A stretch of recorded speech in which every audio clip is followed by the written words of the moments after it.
بسم الله الرحمن الرحيم الحمد لله نحمده ونستعينه ونستغفره ونعوذ بالله من شرور أنفسنا ومن سيئات أعمالنا من يهده الله فلا مضل له ومن يضلل فلا هادي له وأشهد أن لا إله إلا الله وحده لا شريك له وأشهد أن محمدًا عبده ورسوله صلوات الله وسلامه عليه أما بعد فإن أصدق الحديث كتاب الله تعالى وخير الهدى هدى نبينا وإمامنا وقدوتنا وحبيبنا محمد صلوات الله وسلامه عليه وشر الأمور محدثاتها وكل محدثة بدعة وكل بدعة ضلالة وكل ضلالة في النار. بإذن الله تعالى وبعونه, we're going to deal with a topic today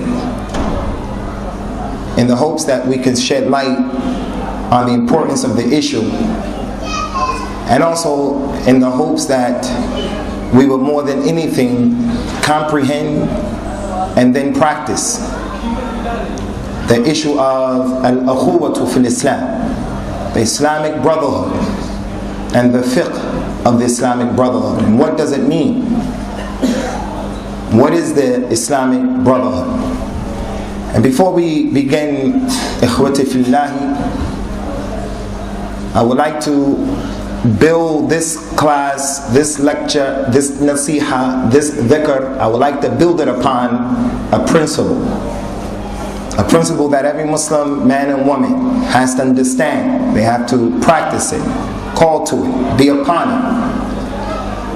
And that is the principle the companions of Rasulullah sallallahu alaihi wasallam wa radiyallahu anhum ajma'in, they are the example for us.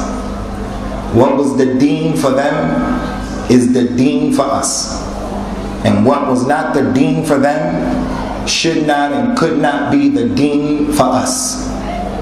So whatever issue we're dealing with, if it is an issue of this deen, then the companions of Rasulullah sallallahu alaihi wasallam wa radiyallahu anhum ajma'in, they have dealt with it. So all we have to do is look at them as an example. Allah Ta'ala has established this in the Quran, this principle, this concept, and the Prophet ﷺ has established it in his authentic sunnah. So anyone who was a revert to this religion, you've embraced the religion of Islam, don't listen to the jama'at of the Muslims, don't listen to the imams of the masajid of the Muslims, don't listen to the opinions of the Muslims when they cannot support what they're saying and what they're doing with the companions of Rasulullah sallallahu alaihi wasallam. If someone is understanding something about this deen that they didn't understand it that way, then it is mardud, it's rejected. Allah subhanahu wa ta'ala mentioned in the Quran, وَمَنْ يُشَاقِقَ الرَّسُولِ مِنْ بَعْدِ مَا تَبَيَّنَ لَهُ الْهُدَى وَيَتَّبِعْ غَيْرَ سَبِيلِ الْمُؤْمِنِينَ نُوَلِّهِ مَا تَوَلَّى وَنُصْلِهِ جَهَنَّمَ وَسَاءَتْ مَصِيرًا. Whoever opposes the Messenger of Allah sallallahu alaihi wasallam after the knowledge, the guidance has come to him, and he follows other than the way of the believers, radiyallahu anhu, then we will turn him to whatever he wants to go to, and will lead him into the hellfire. And what an evil abode. That's a dalil from the Quran that it is not permissible for us to go against the way of the companions of Rasulullah sallallahu alaihi wasallam, because they were the believers when this ayat was revealed. Allah Ta'ala mentioned in the Quran to prove this point in so many ayat. فَإِنْ آمَنُوا بِمِثْلِ مَا آمَنْتُمْ بِهِ فَقَدْ اهْتَدَوْا. Allah said to Rasulullah sallallahu alaihi wasallam, if they believe the way you and your companions, because it's the plural, فَإِنْ آمَنُوا بِمِثْلِ مَا آمَنْتُمْ أَنْتُمْ, the Prophet and his companions, If they believe the way you believe in your companions, فَقَدْ اهْتَدَوْا, then they are guided aright. You cannot practice this religion other than what the companions brought to us as the example, radiyallahu anhum ajma'in.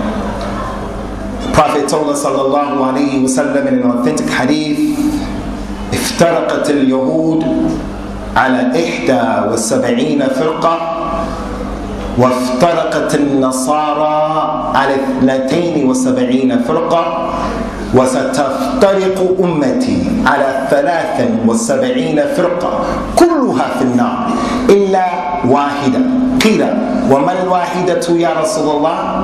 قال صلى الله عليه وسلم الذي على مثل ما أنا عليه اليوم وأصحابي. The Jews broke up and they divided into 71 sects.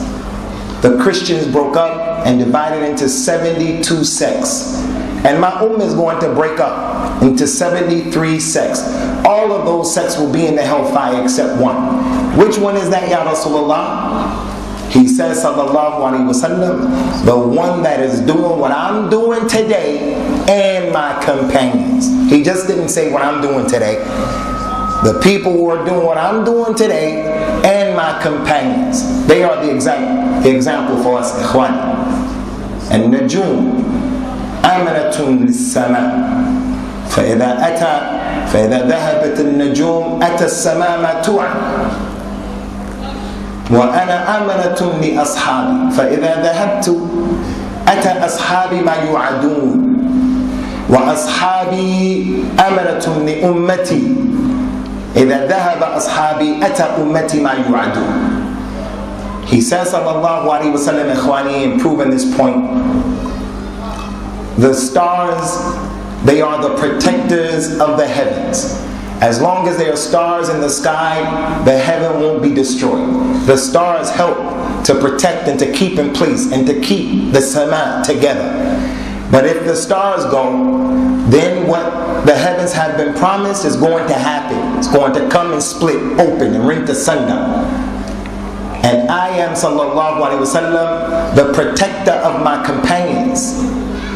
And if I go, what my companions have been promised is going to come to them.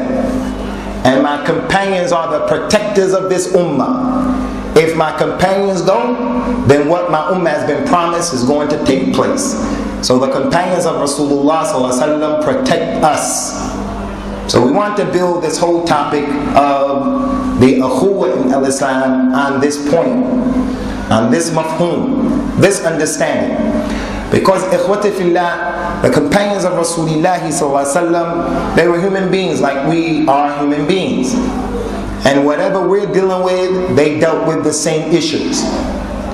And then al-Islam came and showed them how to do the thing correctly. So they dealt with people who drank khamr, people who were highway robbers, people who were murderers, people who used to steal, people who committed zina, fornication. Just like we fall into dhunub and ma'asi, they also fell into the same dhunub and ma'asi. They're bashar, just like we're bashar.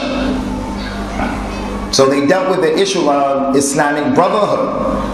As Allah Azza wa Jalla mentioned so many ayats telling us what their condition was. When He said, Tabaraka wa ta'ala, وَاعْتَصِمُوا بِحَبْلِ اللَّهِ جَمِيعًا وَلَا تَفَرَّقُوا وَاذْكُرُوا نِعْمَةَ اللَّهِ عَلَيْكُمْ إِذْ كُنْتُمْ أَعْدَاءً فَأَلَّفَ بَيْنَ قُلُوبِكُمْ فَأَصْبَحْتُمْ بِنِعْمَتِهِ إِخْوَانًا وَكُنْتُمْ عَلَى شَفَا حُفْرَةٍ مِّنَ النَّارِ فَانْقَذَكُمْ مِنْهَا كَذَلِكَ يُبَيِّنُ اللَّهُ لَكُمْ آيَاتِهِ لَعَلَّكُمْ تَهْتَدُونَ. Remember, as Allah mentioned in the Quran, hold on to the rope of Allah all together. Hold on to the habl of Allah all together. And don't be divided amongst yourselves. And remember the favor of Allah upon you when you were enemies one to another. And Allah joined your hearts together and He made you brothers. You were on the brink of the pit of the fire of hell, about to fall in, but Allah saved you. These are the ayat of Allah that He gives to you in the hopes that you will get the hidayah of al-Islam. This ayat is describing the condition that the companions, who were human beings, were dealing with at that particular time. And that they were mukhtalifun, muqtatilun, fima bayna anfusihim. They were people who were disunited. The distance between the east and the west was closer than their hearts with each other prior to Islam. They were racist towards each other, and they hated each other. And they looked and they found every opportunity and every reason to remain divided. So the ayat is talking about the condition of the Arabs in general, but specifically what happened with the Ansar of Al-Madinah. The Ansar are made up of two tribes, the Aus and the Khazraj. And they were at each other's necks fighting over issues that took place in Jahiliyyah. They were fighting because of a divorce that took place 200 years ago. If you were to ask one of them during the time of Rasulullah ﷺ, why do you have a problem with his family? He would say, I don't know. I just know we don't like them and they don't like us. Like some of the Muslims, if you ask them, why do you have a problem with that particular Muslim family, your brothers, your sisters? They'll say, I don't know. It's just been like that for as long as I can remember. That's how their condition was. They were fighting each other over a horse race that took place 300 years ago. And then Rasulullah came, sallallahu alaihi wasallam, and Allah Ta'ala put their hearts together. Allah Ta'ala mentioned in the Quran concerning the thing that was the ultimate success in bringing them together. When he said to the Prophet sallallahu alaihi wasallam, هو الذي أيدك بنصره وبالمؤمنين وألف بين قلوبهم لو أنفقت ما في الأرض جميعا ما ألفت بين قلوبهم ولكن الله ألف بينهم. Allah is the one who helped you, Ya Muhammad, with the Nasr. And He also helped you with the believers. Allah brought their hearts together. If you, Muhammad, if you were to spend all of what was in the earth, if you made the infaq of all of the treasures in the earth, you wouldn't have never brought their hearts together. Ever. Impossible. But Allah brought their hearts together. So this ayah deserves, ikhwani, our reflection and some ponderance. Rasulullah sallallahu alaihi wasallam was the most intelligent person. He had the most hikmah. He had the most knowledge. He had the most ikhlas. But despite that, he wouldn't have never been able to bring the people together. The best of the people, the companions. Rasulullah had more ikhlas, and he is the Habib of Allah and the Sayyid of Bani Adam, and Allah loves him. And yet he wouldn't have never been successful if it was left to him to go to bring them together with his own resources.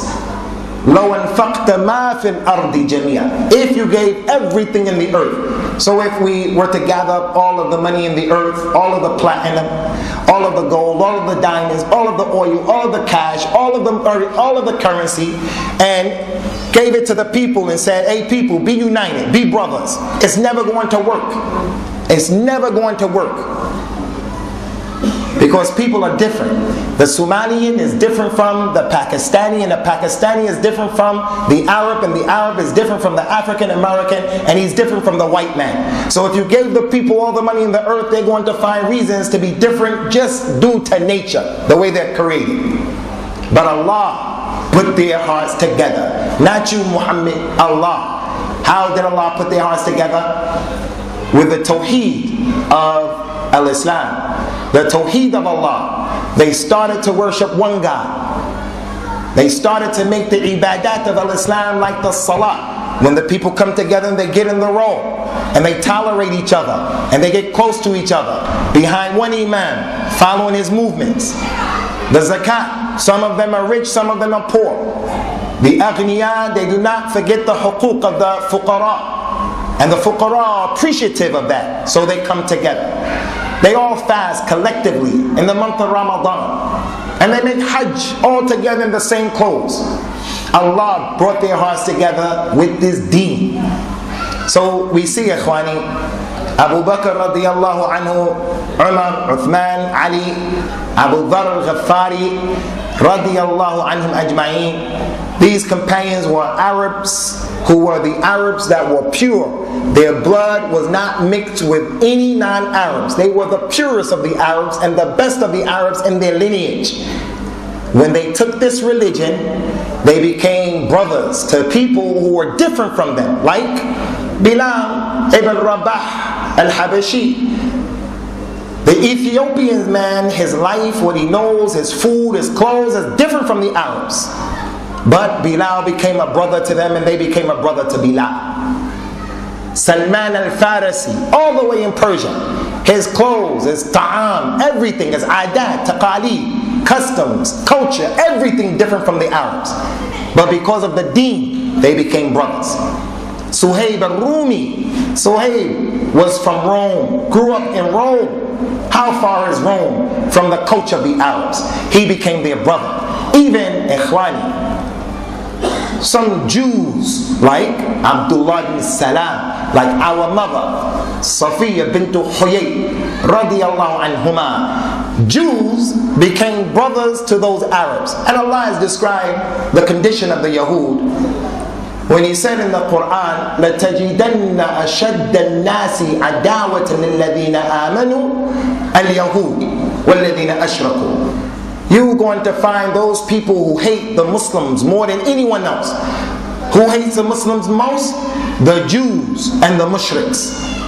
The Mushrikun, they hate the Muslims because at-Tawheed is against shirk. And the Yahud, they hate the Muslims because they have hasad for so many things that Allah subhanahu wa ta'ala has blessed the Muslims with.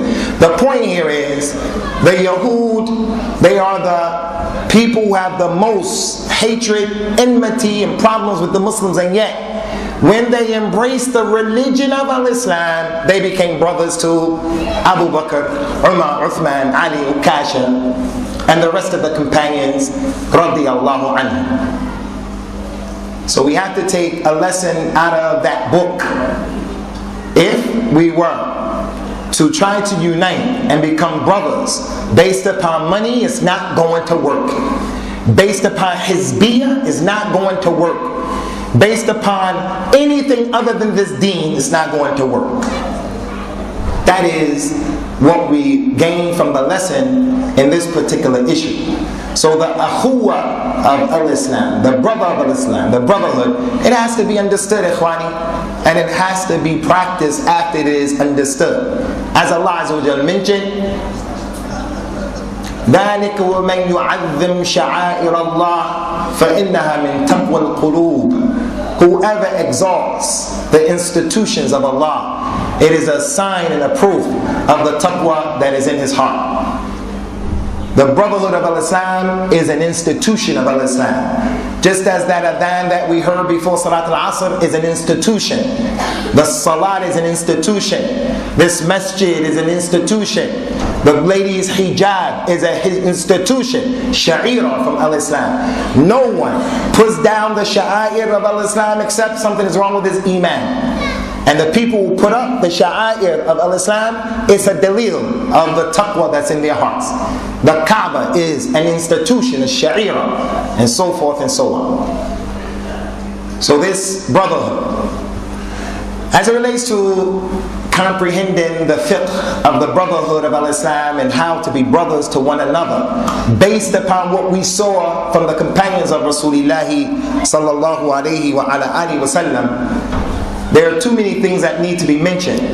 But I just want to share with you just very briefly a few incidents just to show you their understanding of al-wala wal-bara, their understanding of who my brother is and who my brother isn't. In America, black people in America, we call other black people, yeah, that's my brother, and he's a non-Muslim, it's my brother. What's up, brother? Were the companions understanding that, like that? Take a look. Too many examples, we'll deal with 2 or 3. First example is what happened in the Battle of Badr. Abu Bakr radiyallahu anhu was a Muslim, and his son Abdurrahman, his son Muhammad was a non-Muslim on the day of Badr. They were fighting each other. His son had an opportunity to kill Abu Bakr's father, but he intentionally turned away from his father and preoccupied himself somewhere else in the war. After the war and after the son became a Muslim, the son told him, Ya Abi, on the day of Badr, I had an opportunity to kill you, but I didn't because you're my father and I respected that. Abu Bakr said, radiyallahu anhu, "Lo kunta makanik laqataltuka." If I was in your position, I would have killed you. If I would have seen you, I would have killed you, my son. The companion Suhail ibn Ra, his brother was caught in the battle of Badr. They tied him up to get the ransom money. They didn't kill all of the people. They wanted to get some ransom money. The Muslims were poor, they needed some money. So instead of killing them, Umar radiallahu anhu came up with the idea, let's ransom them off. They are relatives, plus we need some money. Or Abu Bakr radiallahu anhu said that to the Prophet sallallahu alaihi wasallam. They tied that man up. His brother came who was a Muslim.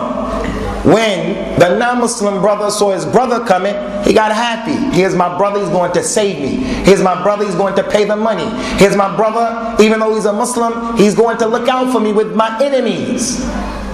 The brother came to his brother looking mad, looking frowning. And then he looked at the Muslims and he smiled at the Muslims, his captives, and he said, "Shaddidu alayhi fa inna ummuhu ghaniya." Tie him up very tight. Tie him up good, because his mother has a lot of money. They understood, ikhwani, who the brother is to the Muslim. They understood that. They understood Allah's statement, Ya ayyuhalladhina amanu la tattakhidhu aba'akum wa ikhwanakum awliya in istahabbu al-kufr ala al-iman. وَمَنْ يَتَوَلَّكُمْ مِنْهُمْ فَأُولَٰئِكَ هُمُ الظَّالِمُونَ قُلْ إن كان آباؤكم وأبناؤكم وإخوانكم وأزواجكم وعشيرتكم وأموال اقترفتموها وتجارة تخشون كسادها ومساكن ترضونها أحب إليكم من الله ورسوله وجهاد في سبيله فتربصوا حتى يأتي الله بأمره. They understood that. Oh, you who believe, do not take your fathers and your brothers as awliya over the believers.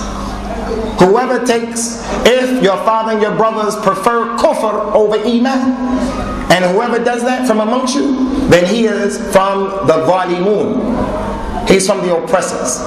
Tell them, Ya Muhammad, tell the Muslims, if your fathers and your sons and your brothers and your tribe and your clan, if your fathers and your sons and your brothers and your clan and your money and your tijara and your homes, if any of that is more beloved to you than Allah and His Messenger, obeying Him and practicing His deen, taking His sunnah, when your brother or your father or your clan say or do something against the deen, you choose what they say over the deen.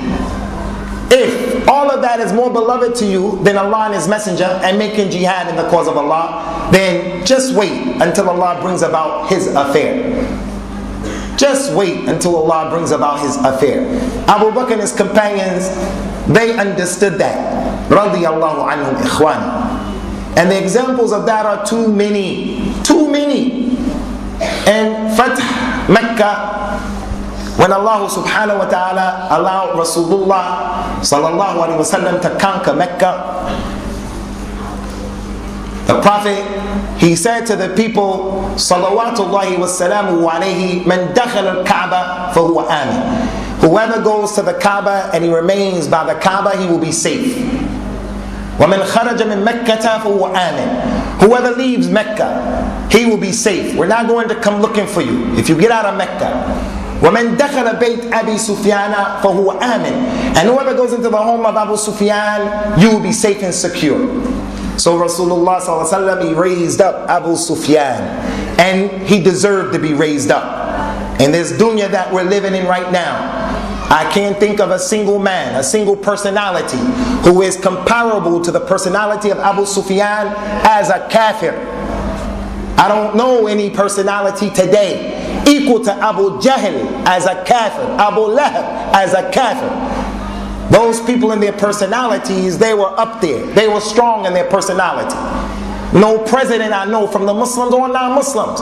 No rich man I know from the Muslims or the non-Muslims. It's similar to Abu Jahl, not to mention Abu Sufyan. When they were kuffar, we're talking about their personalities. So a person like Abu Sufyan, if he comes to the deen, it's going to be good for him and the Muslims. So at the end of the occupation of Mecca, Abu Sufyan wanted to embrace the religion of Islam.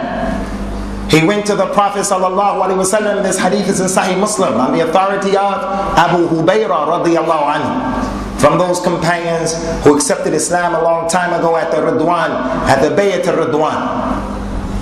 Abu Sufyan was going to Rasulullah ﷺ and Bilal and Salman and Suhaib al-Rumi. They saw him and they said out loud, "Ma akhadat suyufu Allahi min aduwillahi ma akhadaha." The swords of Allah did not hit the proper place, meaning you should have been killed.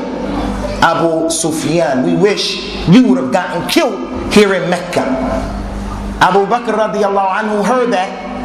Knowing the position of Abu Sufyan, he said to those three weak companions, du'afa, masakin from the companions, أَتَقُولُونَ هَذَا لِشَيْخ قُرَيْشِ وَسَيِّدِهِمْ? Do you say such a thing to the Shaykh of Quraysh and their leader? Abu Bakr went to Rasulullah ﷺ, told him what they said. Ya Rasulullah, this is disrespectful. We're Muslims, we respect people in their positions, even if they're kuffar. And we're trying to give this man da'wah Allah. Look what they said to him. This will turn him away from the religion, and it's disrespect. The Prophet ﷺ said to Abu Bakr, the best of this ummah. Not only is he the best of this ummah, but he is the best human being after the Anbiya and the Rasul. Our aqidah is Abu Bakr and Umar are the best human beings after the Anbiya and the Rasul. Salawatullahi wa salamu alayhi. Rasulullah said to Abu Bakr, Ya Abu Bakr, لعلك أغضبتهم وإن كنت قد أغضبتهم فإنك أغضبت ربك. Abu Bakr, it may be that you made those three poor, weak Muslims angry by what you said to them. And if you made them angry, verily you have made Allah angry.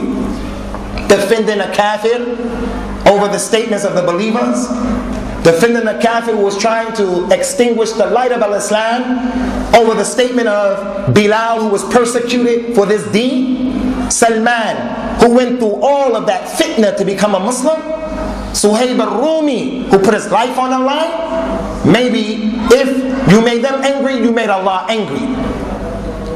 Abu Bakr radiallahu anhu, even though he's the best of this ummah, he didn't say, well, that's just how the cookie crumbles, that's how the chips fell, that's how it go. Calmed down, became humble. He went and he said to them, Ya ikhwata, aghdabtukum? My brothers, did I make you upset? Did I make you angry?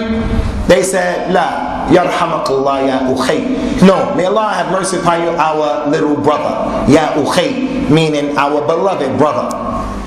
So the point from all of that is what, ikhwani? This is one of the many examples of how the companions of Rasulullah ﷺ, they understood who's the brother to the Muslim and who's not the brother, no matter what his position is in this dunya. Unfortunately, the Muslims got it backwards now. We have it backwards. We will take our brother and hand him over to the enemy. المسلم أخو المسلم لا يكذبه ولا يظلمه ولا يسلمه إلى العدو. The Muslim is a brother to a Muslim. He doesn't disbelieve him when he speaks to him, nor does he oppress him, nor does he hand him over to the enemy. The Muslim today, he opens up the door and he says to the kuffar, come, let me make it easy for you to kill your brothers. Use our land, use our airport, use our oil. Come kill our brothers. That's how it is today. But don't look at the hukam, look at yourself. Look at yourself. There are people who are our brothers and our sisters, our relatives, and we don't treat them like brothers. So, the akhuwa of al-Islam, ikhwani, it has some fiqh that we want to share with you today. The very first point that we want to make here today, after that brief introduction, is that Allah Ta'ala has established in the Quran, إِنَّمَا الْمُؤْمِنُونَ إِخْوَةً, verily the believers are brothers. Allah could have said, Al-mu'minuna ikhwa, the believers are brother. Or He could have said, Inna al-mu'minina ikhwa, verily the believers are brothers. But He said, Innama al-mu'minuna ikhwa. This is for emphasis. This is greater than the believers are brothers. This is verily, no doubt, the believers are brothers. And as I mentioned in the hadith, al-Muslim akhul Muslim, the Muslim is a brother to a Muslim. So that means if you are really a Muslim and you're an Arab, Somalian, Pakistani, white, black, if you're really a Muslim, if you have a problem with taking a white brother as your Muslim brother, something is wrong with your iman. You made takdeeb of the Quran. Allah has mentioned that He made all of us brothers, all of us sisters. Someone says, well, he's not from my clan, so I don't really look at him as a real brother. He's not from my clan. I'm going to treat him like a second-class citizen because he's a reaver. He's like not really a real Muslim, but that's what we get.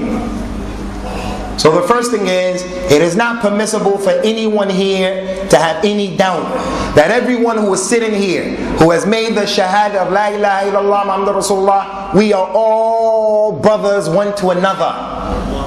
All of us.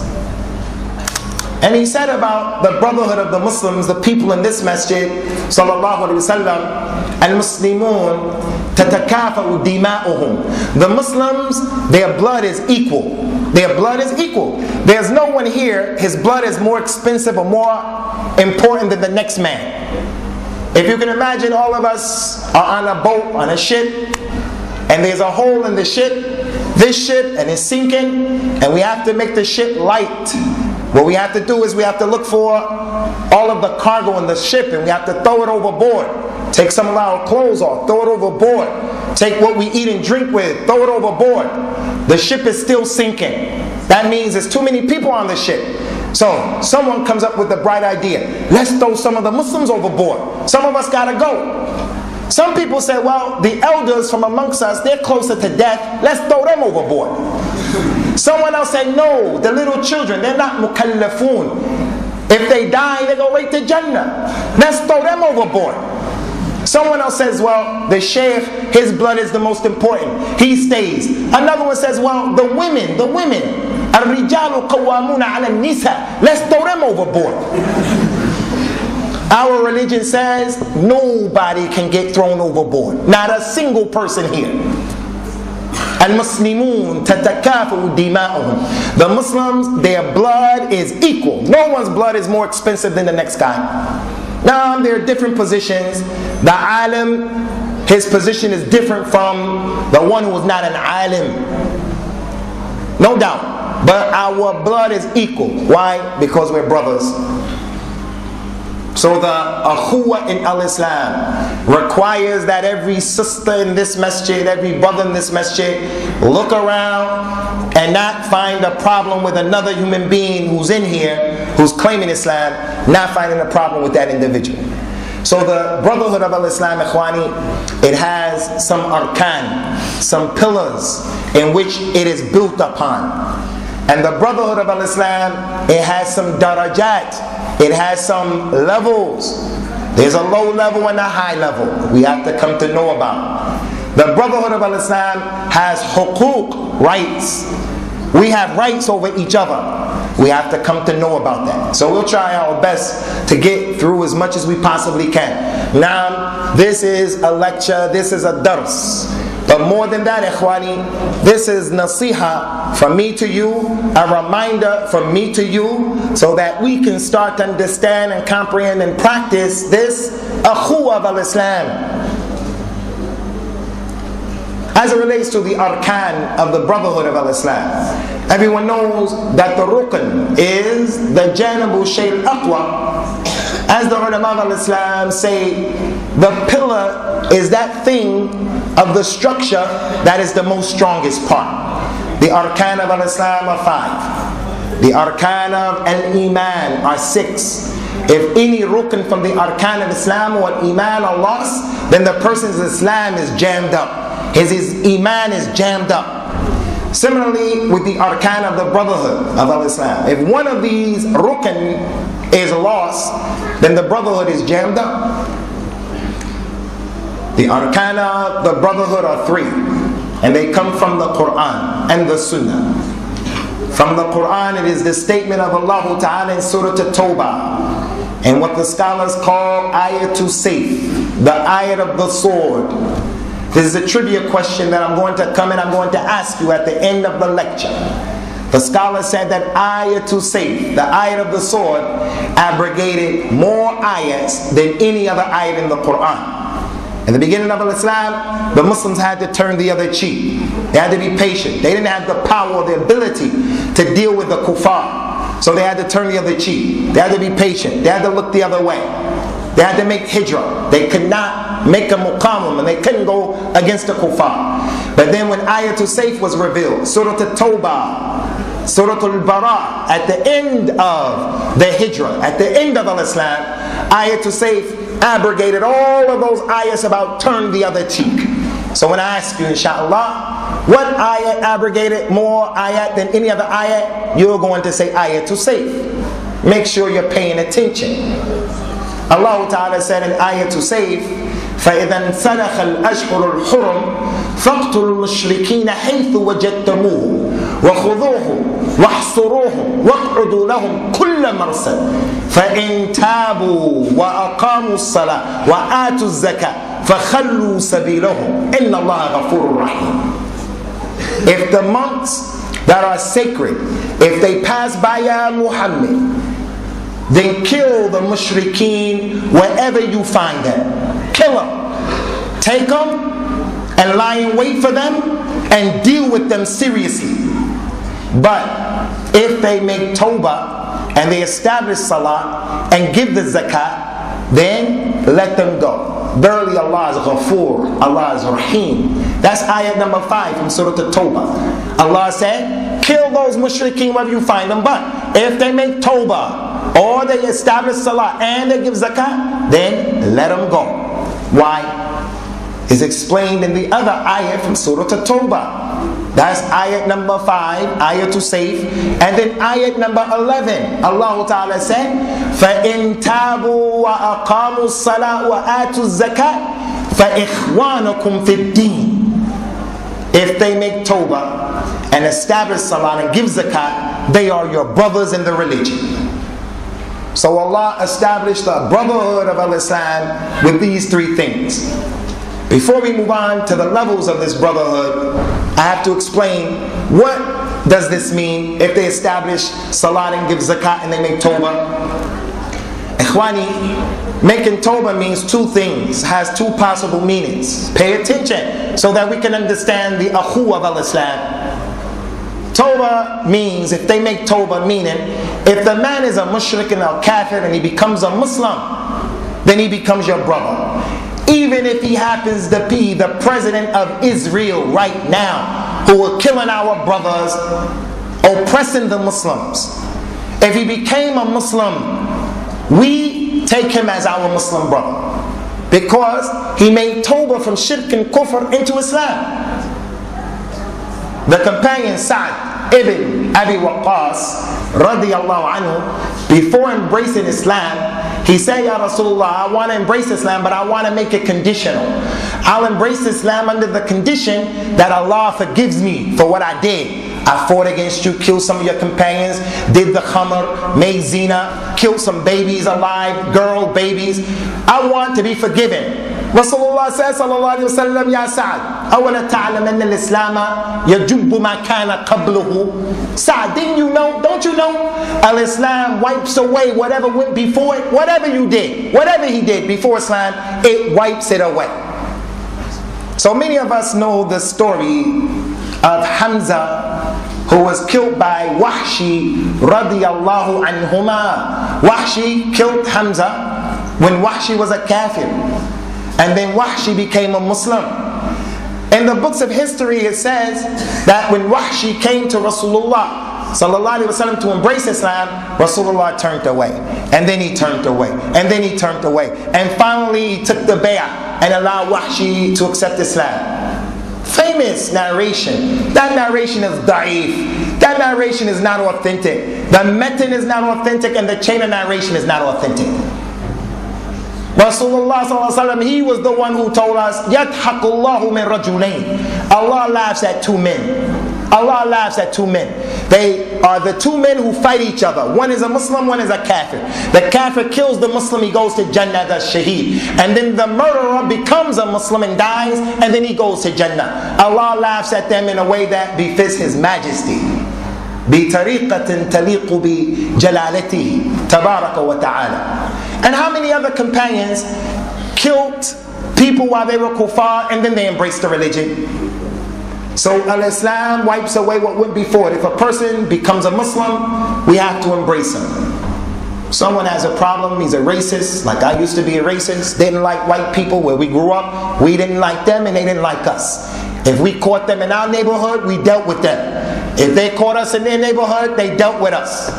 You come into the religion of Islam, he is a white brother, white as snow, and his eyes are blue. You cannot refer to him anymore as a white boy. You can't refer to him as a cracker and those other derogatory terms, and vice versa. He's a white brother and he hated black people, and then he sees that there are Muslims who are another color other than him. He's a racist European, thinks that he and his people are Allah's gift to creation. White people better than everyone else. And Christianity helps that concept. That's why Jesus is white to them. The angels are white to them. All of the Anbiya are white to them. That makes those white people think they're better than other people. Racism. It's institutionalized racism in Christianity. He becomes a Muslim, he has to look at his brother and he has to accept people as his brother, and he says what? إِنَّ أَكْرَمَكُمْ عِنْدَ اللَّهِ أَتْقَاكُمْ. The best one amongst us is the one who has the most taqwa. That's the meaning of a tawbah as it relates to a non-Muslim. As it relates to a non-Muslim. As it relates to a person who's already a Muslim, a tawbah means someone has oppressed you. He really stole your money. He divorced your daughter. He did something where he was really wrong. But then he made tawbah from what he did. He felt sorry for what he did and he came to you and he apologized to you. He made an effort to make peace with you. You have to embrace him as your brother. The Prophet says, sallallahu alaihi wasallam, "At-ta'ibu min adh-dhanbi kaman la dhanba lahu." The one who made tawbah from his sin is like the one who doesn't have a sin at all. So the Muslims in our masjid right now, there are Muslims who are at odds with other Muslims because of something that transpired, but the person is sorry for what happened, but we still don't want to deal with them. No, if they make tawbah, they're your brothers. You're supposed to come together. You got 3 days to be upset. After that, the Muslims, the brothers, you have to come together. As for the salat, ikhwani, the salat is clear. Al-ahd alladhi baynana wa baynahum as-salat faman tarakaha faqad kafara. The contract, the difference between us and them is the salah. Whoever leaves it, he has disbelieved. He's a kafir, the one who doesn't pray. Kafir billahi.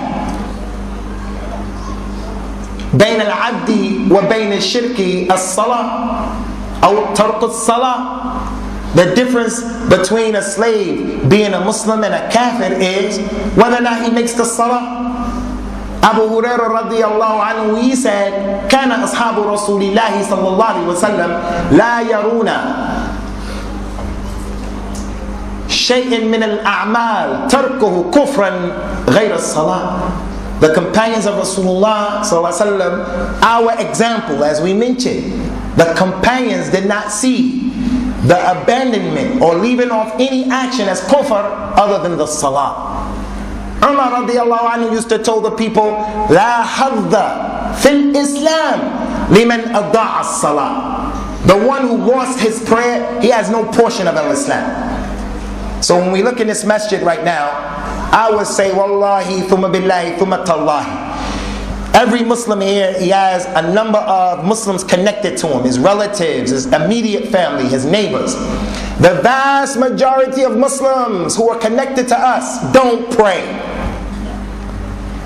The vast majority of people he knows, and you know, and you know, and you, they don't pray. So is it strange what's taking place with this ummah today? فَخَلَفَ مِنْ بَعْدِهِمْ خَلْفٌ أَدَاعُوا الصَّلَاةَ وَاتَّبَعُوا الشَّهَوَاتِ فَسَوْفَ يَلْقَوْنَ غَيًّا إِلَّا مَنْ تَابَ وَآمَنَ وَعَمِلَ الصَّالِحَاتِ.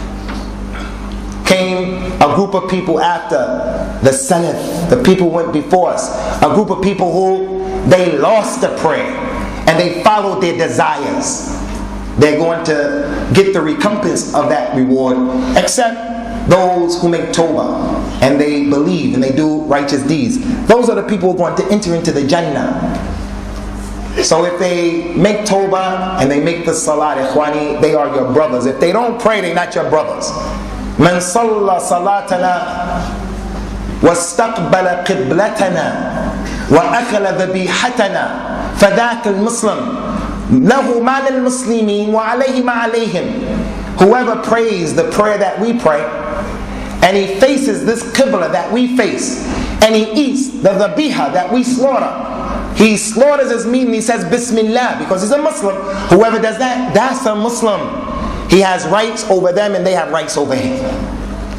So what happens is, one of the oppressive Muslim leaders, like Hosni Mubarak for an example, he goes to the masjid of Al-Azhar or any masjid in Egypt, and he starts to pray, and the camera is on him, and he's looking at the camera, and he's making ruku looking at the camera, and the brothers say, he's a kafir. He's just making salah so that the people can see, and that's it. Tasannu'a. Did Allah send you to open up the man's heart? The man is praying. We don't put people outside this deen except with what is clear. Just as they come in this deen with what is clear. So if a man we don't like is praying, we have to embrace that individual as a Muslim, unless we have other reasons to reject that. As for the zakat, ikhwani, as for the zakat, Abdullah bin Umar radiallahu anhu, Sahih Bukhari and Muslim, he said that he heard the Prophet say, sallallahu alayhi wa sallam, umirtu an uqatil an-nasa hatta yashhadu an la ilaha illallah wa anna Muhammadan abduhu wa rasuluhu wa yaqimu as-salata wa yu'tu az-zakat فإن فعلوا ذلك فقد عصموا مني دماءهم وأموالهم إلا بحق الإسلام وحسابهم على الله عز وجل. I have been ordered to fight the people until they believe in La ilaha illallah Muhammadur Rasulullah, and until they make the salah and give the zakat. If the people do those three things, then their monies and their blood are protected from me, except by the right of Islam, and then their hisab is with Allah. As zakat, if the person is paying the zakat, he is from our brothers. And for that reason, Abu Bakr radiallahu anhu, in his khilafah, ikhwan, there were a group of people who were from the desert. After the death of Rasulullah sallallahu alaihi wasallam, they said, we believe in La ilaha illallah, we believe in salat, we believe in siyam, we believe in hajj, and we believe in the zakat, but we're not giving you any more money, we're going to keep our money. Abu Bakr radiallahu anhu declared war against those people, and they are known as the murtaddeen, people who left the religion because they didn't give the zakat, but they believed in the other aspects of this deen. That's the meaning of that ayah. That's the meaning of those three arkan. Now we move on to the levels of the brotherhood.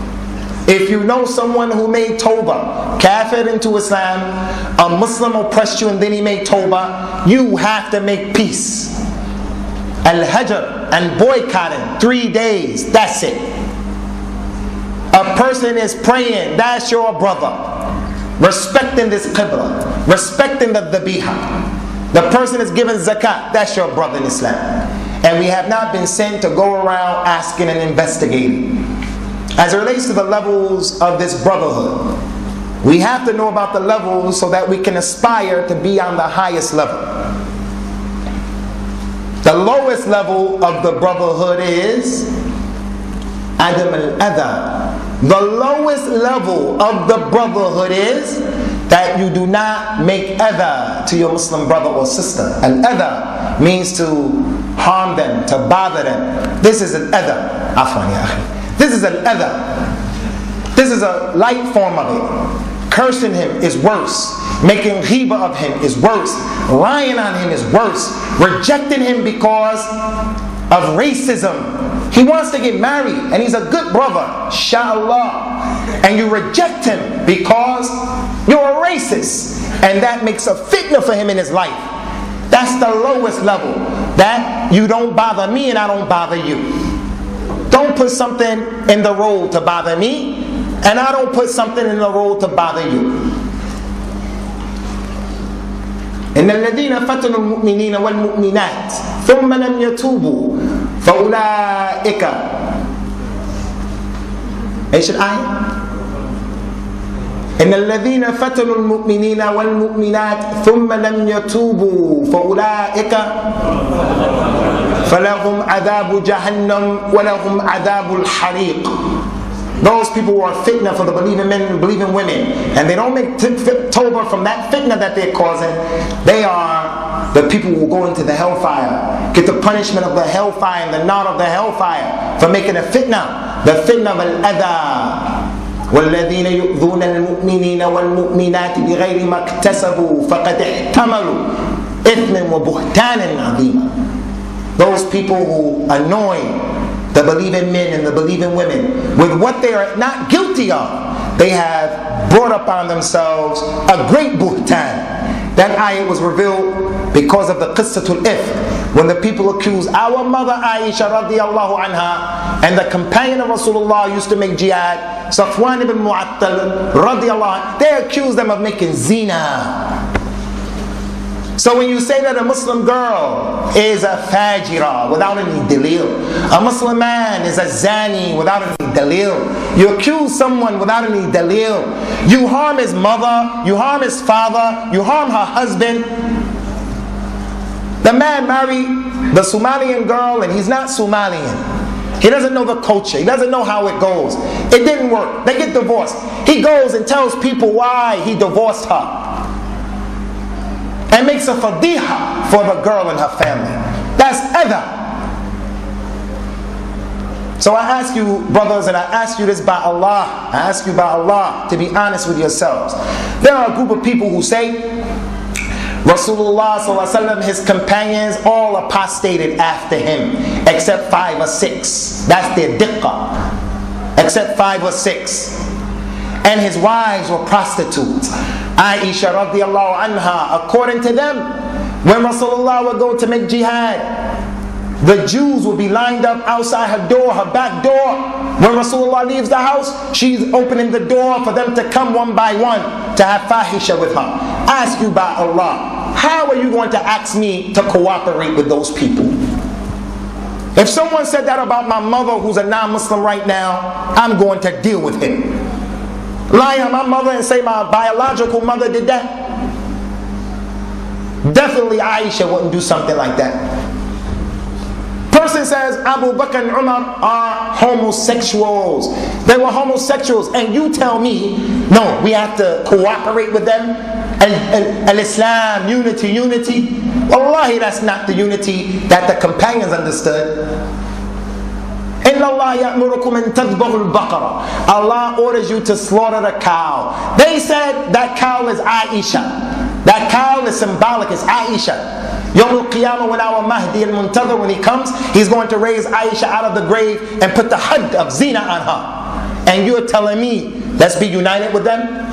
Abu Bakr and Umar and Uthman and Ali and Ukasha and Bilal and Usamah and Zayd, did they understand that ayat the way those people understood that ayat?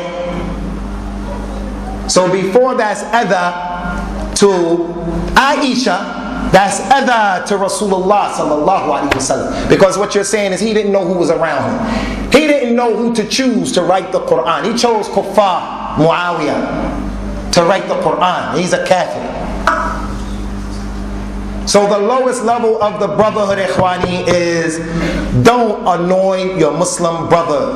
This is a masjid. Al-Kamal is lillahi ta'ala. People are trying to make an effort.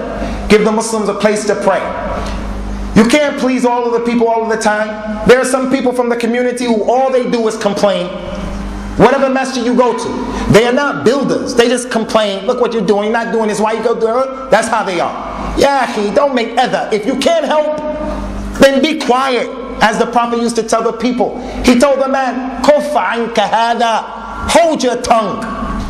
If you can't help, don't harm. Help the people by being quiet. That's the lowest level of the brotherhood. The second level, ikhwani, the darajat of the brotherhood, higher than that level. The second one is the hadith of Rasulullah sallallahu alaihi wasallam, which is one of the most difficult hadith to practice in the dunya. But if we practiced it, wallahi, the problems that we have as an ummah are going to be raised up. Illa an yasha Allah. He says sallallahu alaihi wasallam, لا يؤمن أحدكم حتى يحب لأخيه ما يحب لنفسه في الرواية من الخير. لا يؤمن أحدكم حتى يحب لأخيه ما يحب لنفسه من الخير. None of you is a real true believer until you love for your brother what you love for yourself. It's a difficult ayat, a hadith to follow. If we practice this, our problems will be destroyed. Illa yasha'Allah. I don't want you making ghiba about me, so I shouldn't make ghiba about you. I don't want you coming asking, how did I purchase my new car? Having su'ad dhan. Is it with riba? Is it with finance? And did I steal it? So I shouldn't also come and ask those questions about you. I don't want you disrespecting my honor, looking at my wife. So I shouldn't look at your wife. I definitely don't want one of you to come and to take my daughter and run away and elope and marry her without my permission. Because if I catch you, I'm going to break your neck. You guys are laughing? I would say wallahi, but I'm not going to swear by the ma'asi of Allah. So since I don't want you taking my daughter, I shouldn't take your daughter and run off. Love for your brother what you love for yourself. My son, I want him to marry from that family, and I don't want them to look at me and reject my son based upon frivolous issues, racism and jahiliyyah. So I shouldn't do it to his son when he comes to me to get married. We're not like that. We're mutaffifun. We are mutaffifun. Waylun lil mutaffifin. That's what we are. We want all of our haqq in full, but we don't want to give the people their haqq. Double standards. That's the next level. It takes more effort to love for your brother what you love for yourself. Finally, ikhwani, as it relates to the darajat of al-ukhuwah, the highest level of al-ukhuwah, what we should aspire for and try to hit, is a new word for some of you, inshallah. And that word is al-ithar. Al-ithar. Al-ithar. Let me hear you say that. Al-ithar. Say it together, ikhwan. One jama'ah. Al-ithar. Good job. Al-ithar. What is al-ithar? That's a new word you have to put in your vocabulary. Everyone here has to learn Arabic language. Everyone. It is the source. It is the key. Someone comes and tells me there's a Somalian brother, he has a lot of knowledge. I say, does he know Arabic? They say no. I say, I don't know about that. You have to know this Arabic language because it is the key. So everyone has a responsibility to learn this language. It'll help you memorize the Quran, read the Quran, understand this deen. Al-ithar, a new word. It means to give someone preference over yourself. Here's some water. Instead of drinking the water, and I have a hop. This is my water. They brought this water for me. This Usamah. This water had my name written on it 50,000 years before Allah created the heavens and the earth. This is the qadr. Got my name written on it. But I say, okay, here's my brother. I'm going to give it to him because I have ithar. That's the highest level of brotherhood. To prefer your brother over yourself. To prefer your brother. It's your right what you're doing. It's your haq. But you, from your iman and your ikhlas and your ihsan and your desire to make a taqarrub with Allah, getting close to Allah, you give him that thing. Allah described, ikhwani, the companions. He said in the Quran, لِلْفُقَرَاءِ الْمُهَاجِرِينَ الَّذِينَ أُخْرِجُوا مِنْ دِيَارِهِمْ وَأَمْوَالِهِمْ يَبْتَغُونَ فَضْلًا مِنَ اللَّهِ وَرِضْوَانًا وَيَنْصُرُونَ اللَّهَ وَرَسُولَهُ أُولَٰئِكَ هُمُ الصَّادِقُونَ. Allah described the muhajirin, those people who left Mecca and gave up all their property and their money, lillah, and they went to Medina to start from zero. The muhajirin, they get the zakawat. Allah mentioned in this ayah, the muhajirin, those people who were expelled and kicked out of their homes and their money was taken from them. They were seeking for the ridwan of Allah, and they were seeking for the pleasure of Allah, and they helped Allah and His Messenger. Those are the sadiqun. Allah called them the sadiqun, and you're calling them kuffar. Bi'sa ma qult, qatalakum Allah. So those are the muhajirun. And then Allah described the ansar, those people who were in Medina, the ones who, when the muhajirin came to them, they opened up their hearts and their doors for the muhajirin. And this is the point.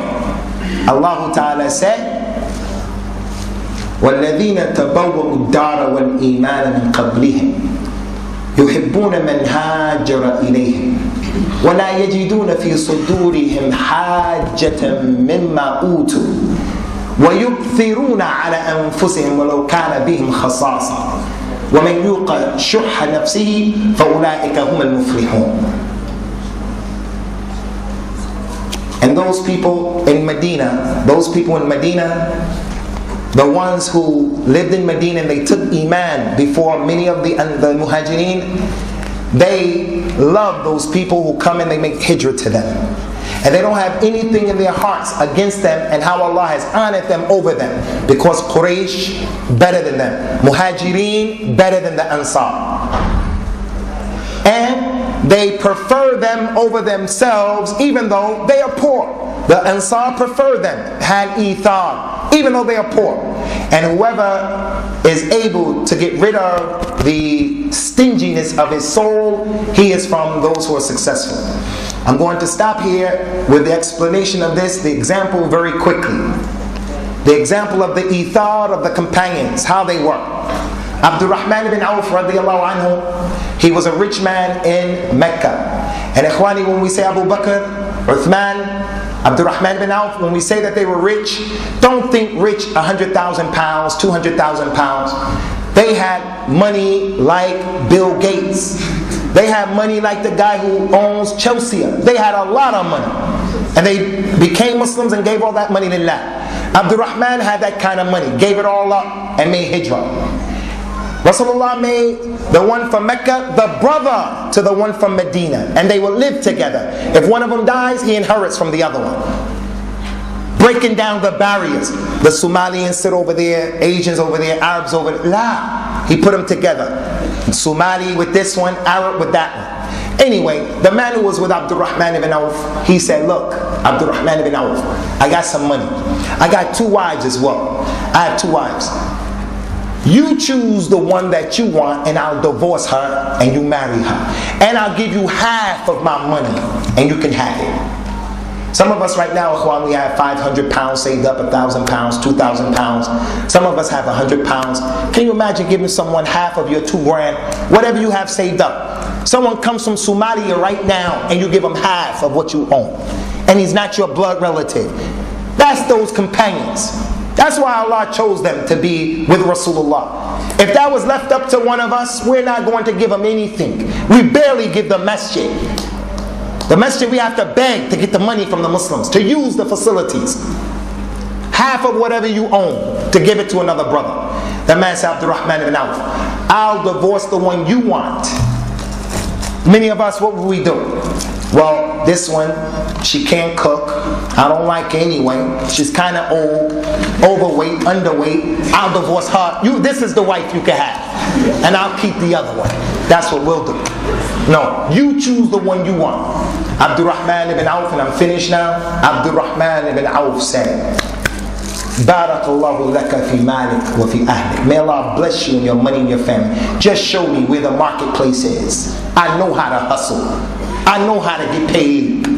I don't want to be on the welfare system if I can help it. I don't want any handouts. Nuhina and Zubad al-Mushrikeen. We have been prohibited from taking the resources of the kuffar. Inni lanasta'een bil mushrik ala al-mushrikeen. I'm not going to use a mushrik to fight the mushrikeen. وَلِلَّهِ الْعِزَّةُ وَلِرَسُولِهِ وَلِلْمُؤْمِنِينَ. I don't want to be on welfare. Just show me where the marketplace is. That's the ithar, ikhwani. Give his wife. You choose one, give his money. There are huquq of al-Islam, a lot of them. I wanted to deal with the rights that we have using the hadith of Abu Hurairah, Haqqul Muslim al Muslim sit, the rights that the Muslim have on the other Muslim 6, but it's no time. I'm going to travel to London tonight or tomorrow, inshallah, but if we can work it in the schedule somehow, we would like to come back to finish that last part that we want to remind you of the rights that we have upon each other. إِذَا لَقِيتَهُ فَسَلِّمْ عَلَيْهِ. If you meet him, give him salams. We only give salams to those who we know. Right now there are some Asians here. They're here for the first time. First time they came to this masjid. When you saw the new face from our brothers from Leicester, like Abdul Rashid and other than him, did you make an effort, the local brothers, to go to them and say, Akhi, what's your name? Where you come from? He's your brother. إِنَّمَا الْمُؤْمِنُونَ إِخْوَةٌ. No, he's strange, a stranger, he remains a stranger. He's your brother. Get to know your brother. هذا وصلى الله وسلم على نبينا وعلى آله وأصحابه أجمعين. Assalamu alaikum wa rahmatullahi wa barakatuh. Oh brothers, if there's any questions, just stand up with it, inshallah ta'ala, and we will put a microphone between you, like the guys can go around with the microphone. If you got any questions, please don't be private or say so, inshallah.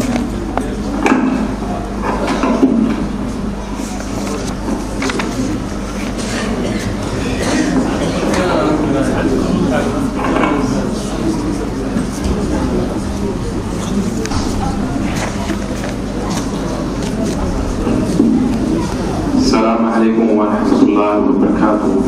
Brother Usamah, my question is, what's the big reason that our ummah left the brotherhood and we live separate, and that most of the time, for example, that one person sleep with a belly full and he doesn't know what his neighbors, if he's starving or he has died. So that's my question. Jazakallah khair.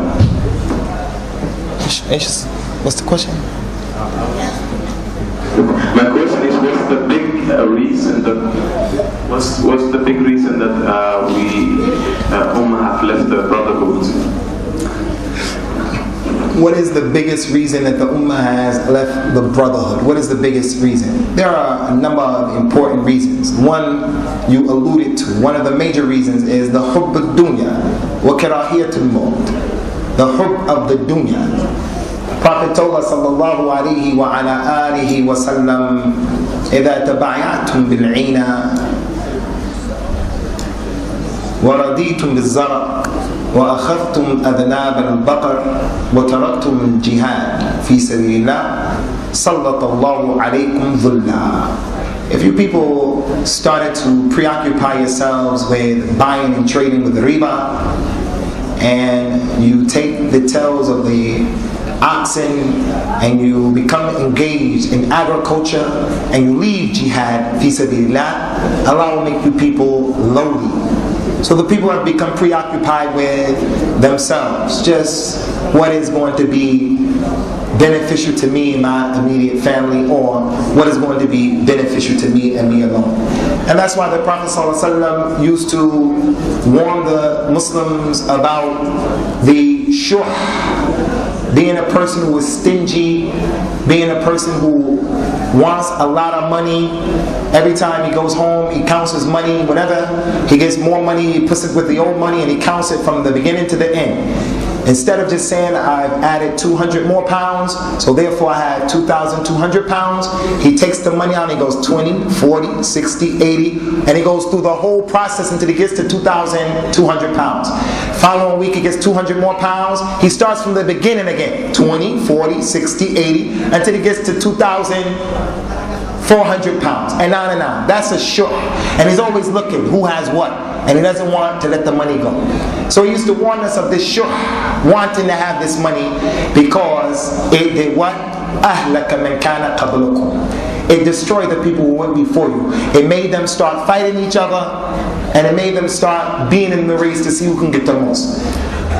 Leaving the deen, turning to the dunya is from the biggest reasons. Wallahu a'lam wa a'lam. أنت تفضل.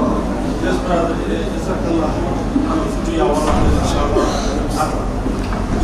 Assalamu alaikum. Sheikh. No.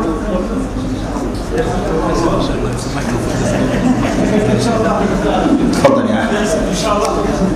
The question I ask you, inshallah, brother. Jazakallah khairan fi dunya wal akhirah. Brother, the question I'm asking you is, as we are Somalians, we are about 12 million. One madhab, Muhammad bin Idris al-Shafi'i, one madhab and one Muslim and one people. And we are facing inside and outside problem, general problem as a Muslim. So what kind of advice are you giving us, inshallah, for this kind of situation? It's about 15 years, 10 years, fighting Muslim one another. The advice as it relates to the Somalian community, their large numbers, everyone knows in the dunya, the problems and the mashakil facing the Somalian community for the last 15 or 20 years. Early 70s, the 70s, beginning of the 80s, and the 70s, 60s, in the African countries, Somalia was one of those places that had some power, relatively speaking, had a future with what Allah subhanahu wa ta'ala blessed that part of the world with in terms of livestock, bananas, and other than that. Now when we see Somalians are laji'een everywhere. I go to Toronto quite often, and when you go to Toronto, you think you're in the capital of Somalia. No, you don't. Because of the way the Somalians are acting, the young people in Somalia, the way they act in Toronto. You don't think you're in Somalia. Anyway, the situation that took place and transpired with the Somalian community and the way of getting out of it is the same reason why Iraq, Palestine, Kashmir, Uzbekistan, and other than that, why those Muslims are in the same condition that they're in and how to get it off. And it goes back to the original statement that I made. And Imam Malik used to say, لا يصلح آخر هذه الأمة إلا بما صلح بأولها. The last of this ummah will not be rectified except with what was rectified the first of this ummah with. So into the Somalian community, go back to the book of Allah and the sunnah of Rasulullah sallallahu alaihi wasallam according to the understanding of the companions. They're going to suffer. Illa yasha Allah. Kashmir, Palestine, Iraq, the Muslim ummah. Until we go back to our religion, we're going to suffer.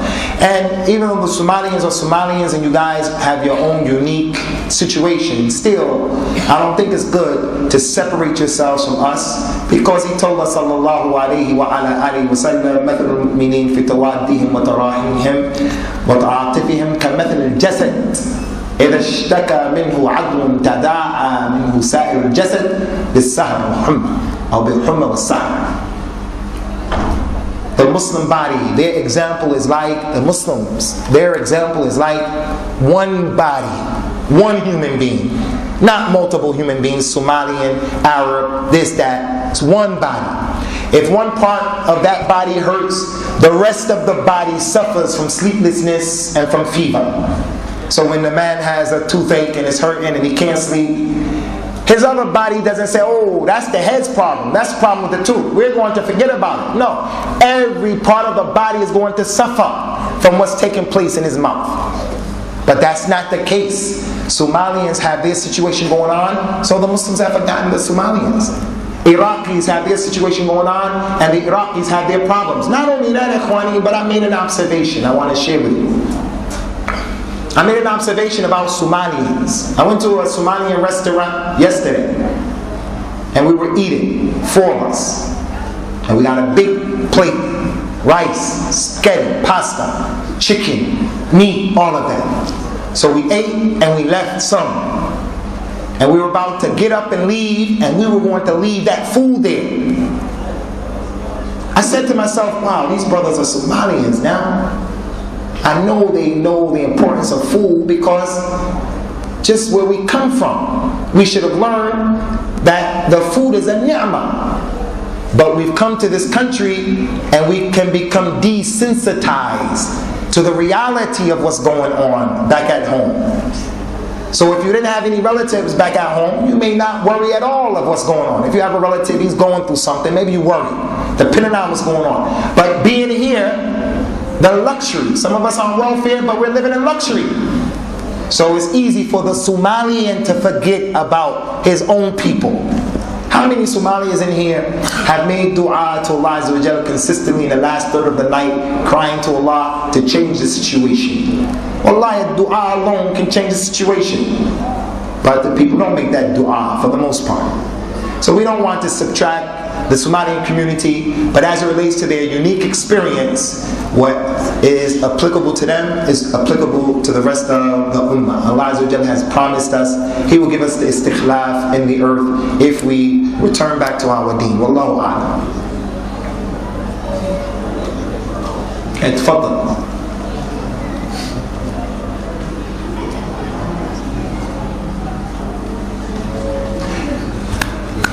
Don't forget the young brothers, Akhi. A lot of the young brothers, we love to see that they're here. We have to do more in terms of reaching out to the shabab so that they don't get lost in the wilderness of the UK. Start taking as heroes, hip-hoppers, and other than that.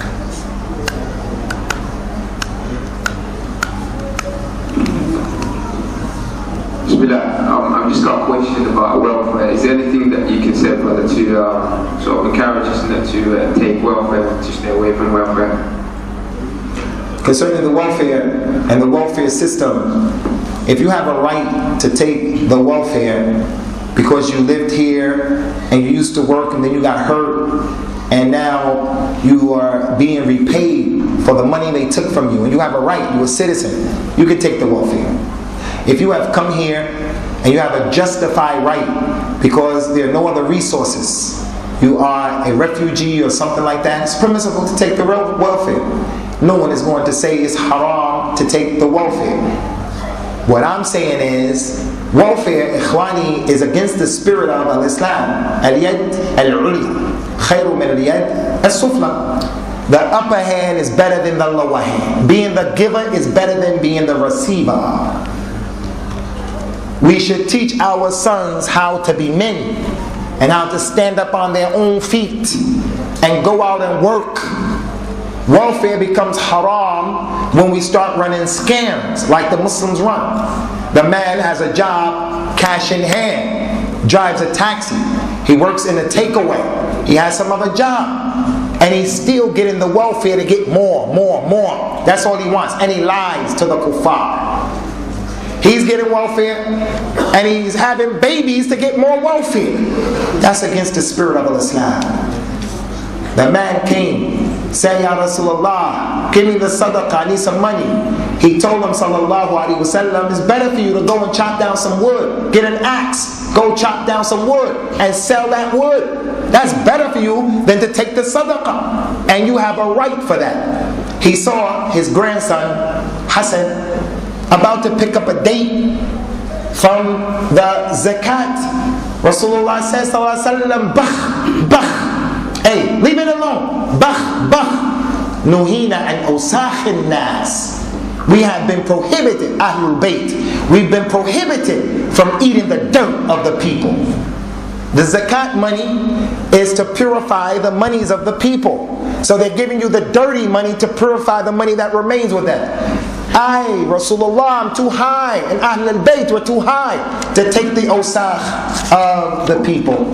So you'll find a person from the Muslims, he brags that he's from Ahl al-Bayt. He's an Arab, Somalian. He may be even, wallahi, I know a revert brother from Trinidad. He's a revert. He started claiming he was from Ahl al-Bayt. He's a revert. That's like me saying I'm from Ahl al-Bayt. You'll find that individual claiming you can't marry us because we're from Ahl al-Bayt. No, you're not. We're better than you. But then he'll turn around in the month of Ramadan saying, can I have some zakat? Can I have some zakat? Yeah, if you're from Ahl al-Bayt, you don't have a right to the zakat. So the point is, Rasulullah ﷺ told his grandson Hassan, Bakh, we have been prohibited from the dirt of the people. So it is an amazing feat, ikhwani, to see someone, al-jihad, al-jihad, al-jihad, al-khilaf, al-khilafa. No, jihad is important, the khilaf is important. But that same person who's calling for the iqamatul khilafa, the kuffar put in the newspaper that he has received 500,000 pounds of welfare money. 500 pounds, 500,000 pounds of welfare money. So what did they want to do? They wanted to show these kuffar, look how these Muslims really are. So if you have to take the welfare, ikhwani, the welfare is permissible. It's permissible. But don't be of the people who are satisfied with that. Taking welfare will make you lazy and apathy sets in. And we are a religion and a group of people of production. Allahu Akbar. Assalamu alaikum, brother. The question I'm trying to ask you is, what should be the relationship between me and a non-Muslim? That's an excellent question. Who asked that question? MashaAllah. What's your name, man? Huh? Mukhtar. Where you from? You're from Birmingham? You're from Birmingham? No. From where? What city? Manchester. Manchester. Concerning the question, the intelligent question of our little brother, our mujahid, al-akh, Mukhtar, sallamahullah, min kulli su'in wa makruh. What is the relationship of the Muslim with the non-Muslim? First of all, he has to remember that Allah's Prophet says, sallallahu alayhi wa sallam, al-Islam ya'la wa la yu'la alayhi. Al-Islam is uppermost and nothing is above al-Islam. Al-Islam is uppermost. So when he goes to school, for an example, and in his class there are other kuffar, he says to the teacher, I want to sit in the first row in front of the teacher. He's not afraid. Whenever he's in school, he's trying to be the best one and compete to show those people, I'm the best one, and his hand is always up. Whenever she asks a question, his hand is always up. He's honest, he's truthful. They see him as a person who doesn't use foul language. He's an example for them. They see that his tongue is always remembering his religion. Astaghfirullah, subhanallah, a'udhu billah, insha'Allah. They see that from him. Hacho, alhamdulillah. They see that. They say, this guy is different. He's not stealing, nor is he hanging out with the honeys. He's not with the women. He's not hanging out. He's a real Muslim. That's how he has to be. As it relates to those decent kuffar, because there are some decent kuffar, he remembers that Allah says, لا ينهاكم الله عن الذين لم يقاتلوكم ولم يخرجوكم من دياركم ولم يقاتلوكم إيش؟ لا ينهاكم الله عن الذين لم يقاتلوكم ولم يخرجوكم من دياركم أن تبروهم وتقسطوا إليهم إن الله يحب المقسطين. Allah doesn't make it impermissible for you to treat those people who are good, those people from the kuffar who don't fight you for their religion.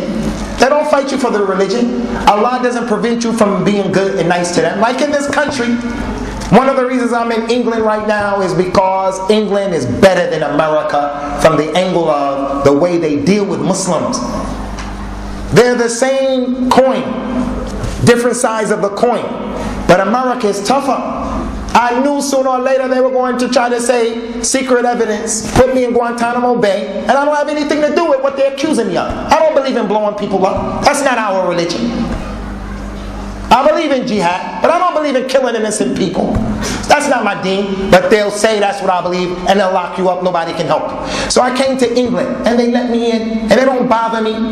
Just like you brothers came to England, and it's better than Holland, and it's better than Sweden. So Allah doesn't make it haram for you to treat these people well, as long as they treat you well. But if they try to disrespect our deen in any shape, form, or fashion, the Muslim can't become weak. His name is Muhammad. He doesn't let them call him Mo. He says, you have to learn my name. Muhammad. I'm not Mo. It's Muawiyah. It's not Mo. My name is Abdul Latif. It's not Larry. My name is Samir. It's not Sam. You have to stand up for your deen. You have to be strong. The Muslim girl has to wear her hijab. She has to wear her hijab, ikhwani. The little girl in Luton, the little girl, 12 years old, 2 years ago, she fought to have her hijab, and we're going to end with this. 2 years ago, at the age of 12, fought to have her hijab on. Her family supported her. Kuffar kicked her out of school. She missed her education. 2 years later, she won the case, so that our daughters and women can now go to any school in this country. She defeated them in that jihad. That was jihad. And yansurkum Allah fala ghaliba lakum. She defeated those kuffar. But then the kuffar come and say, yeah, but his daughter don't wear hijab. His sister doesn't wear hijab. That one doesn't wear hijab. The Muslim sister has to say, well, I'm not responsible for that. I'm responsible for myself, and I'm wearing the hijab. So she keeps her hijab on with the kuffar. So we practice our religion, ikhwan, if we're in Mecca or Medina, and we practice our religion the same way or even better in these countries. So we end with the statement of the Prophet sallallahu alaihi wasallam, يَأْتِي عَلَى النَّاسِ زَمَانٌ الصابر على دينه كالقابض على الجمر. The time is going to come for the people where the one who is patient with his religion, he's going to be like the one who is holding a burning coal. You want to hold on to your religion, it's going to be like holding on to the burning coal. The coal is going to burn your hand, but you still have to hold on to it, because if you let it go, there's your heat, there's your fire, there's your warmth of what you cook with, all of that. So you have to hold on to your deen. If you let this deen go, there goes the light, there goes the warmth from your children, there goes everything about you, your name, everything. So we ask Allah Azza wa Jal by His Ism al-A'zam and yuwaffiqna wa iyyakum lima yuhib wa yarda. Subhanak Allahumma wa bihamdika wa ashhadu an la ilaha illa ant. Astaghfiruka wa atubu ilayk. Wassalamu alaikum wa rahmatullahi wa barakatuh.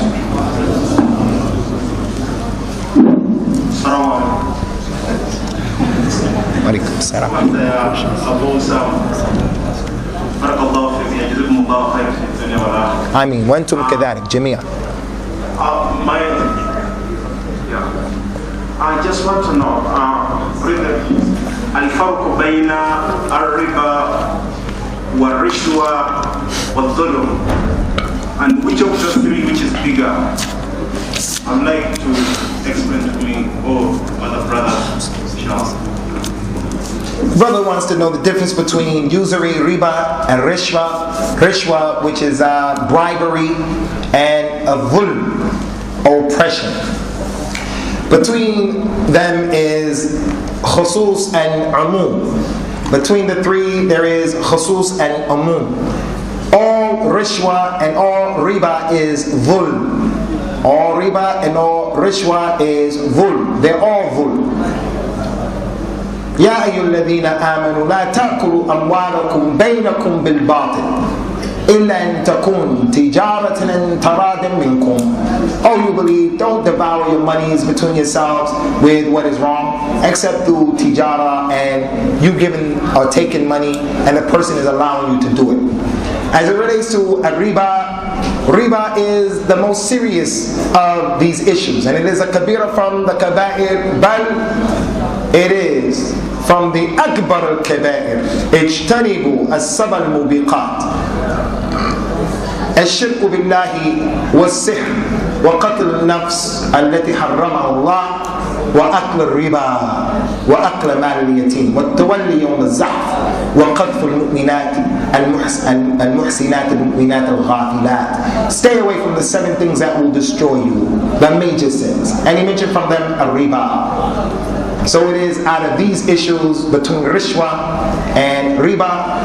Riba is the biggest. Inna abwab riba اثنان وسبعون بابا أدناها كإتيان الرجل أمه في الإسلام. Riba is 72 branches. The lowest branch of riba is like a man having relations with his mother after he became a Muslim. So riba is the biggest one and is the most serious. And it's usury. And usury is, let me have this thing, the price is set, it's a particular price, but because I can't pay it all up front, you're going to charge me extra. That's riba. And like I said, 72 branches, different types of riba, different ways. Riba can be in money, riba can be in dates, riba can be in qamah, riba can be in so many other issues. As for rishwa is simply, hey, I need this to be done. I'll give you this, I'm going to grease your palm, I'm going to grease your palm, and you give me what I want. He doesn't have any right. You shouldn't have to pay him. You should be equal to everyone else. You bring the proper ingredients, you get what you need. But he doesn't have all the proper ingredients. Or maybe he does have all of what he needs, but he wants some special treatment.